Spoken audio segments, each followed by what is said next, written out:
So let's talk about a little bit about do's and don'ts. What should we be composting? What we want to be composting basically is any of our organic materials that we have around our house. So maybe our landscape trees and shrub trimmings. If you happen to have a lawn, you can use grass clippings. But essentially any kind of organic material from around our house can be composted. Food scraps is a big thing that can be composted, as well as some of the other things you may not think about, like maybe your either cardboard toilet paper rolls, your old newspapers.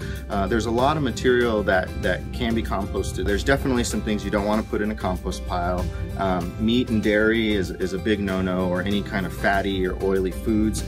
They tend to cause rancid odors, as well as attract undesirable vermin and animals. Yeah, there's a few select toxic and poisonous plants in the landscape that should also be avoided, and I believe you also have more information on those on your blog as far as what's poisonous and what should be in the compost pile. I would avoid Bermuda hay, Bermuda grass, anything that has weeds that have seeds.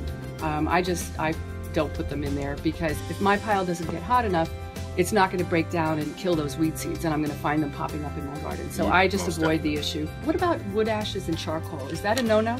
Well, so you see that recommended a lot, especially in books on composting and on the internet as well. And around the rest of the country, that's actually a really, really good input for your compost pile. Here in the desert, it's strongly recommended not to add wood ash or charcoal. The primary reason being is because we have a high pH in our soils, meaning our soils are very alkaline.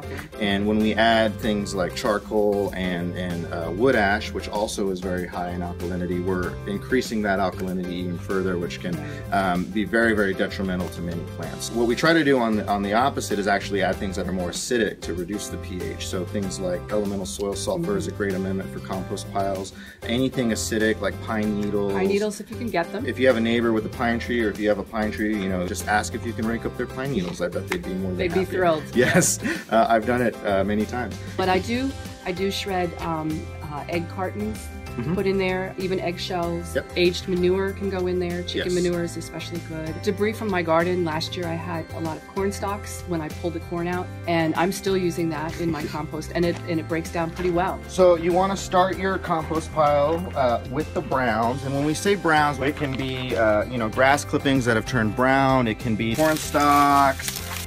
So that's your base layer, and then you're going to add some green material. And in this bag I have over here, I've got some fresh broccoli trimmings from the garden, and also coffee grounds are really good. They're very acidic. And then I want to also add, for a lot of people, to getting these green materials can be very difficult, but any coffee shop in town is happy to share their coffee grounds with you. Starbucks, for example, has a program called Grounds for Gardeners, and they'll actually bag up their coffee grounds, and you can go and pick them up. Go to any Starbucks and just say, hey, I want your grounds, and they'll give them to you. So coffee grounds is a great green material. And when you're thinking green materials, just think kitchen scraps, freshly cut grass, maybe some trimmings from the garden when you were doing some pruning. But essentially, you can see what a green material is by its color. You're going to basically alternate layers of brown and green in 4 to 6 inch layers. Thank you, Brandon. You're welcome. For more tips, go to Tucson.com/gardening for tips on how often to water, how often to turn your pile, and more advanced tips about how to get your pile heating up. And thanks for watching.